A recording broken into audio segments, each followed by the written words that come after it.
Nakipaglaro si Widows War star Rafael Rosel sa football team na nakakatawan sa Pilipinas sa Norway Cup. Bahagi yan ng send-off para sa Pinoy football players.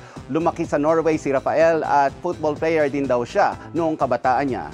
Kasama ang DFA at Philippine Embassy in Norway, nagbigay suporta rin sa aktibidad ang GMA International at GMA Pinoy TV sa pangunguna ni First Vice President and Head Joseph Francia. 3 football teams mula sa Pilipinas ang lalaban sa Norway Cup 2024 mula July 27 hanggang August 3. Ang ilang miyembro ng mga team ay mula public school. Advokasya ng team na tulungan ang grassroots athletes sa larangan ng football. Lumaki daw si Rafael sa Norway. Nasa Pilipinas pa rin ang kanyang suporta para sa darating na Norway Cup. Mga kapuso, maging updated sa showbiz happenings anumang oras. Mag-subscribe sa GMA Integrated News sa YouTube. At para sa mga kapuso abroad, bisitahin ang GMA Pinoy TV at www.gmanews.tv.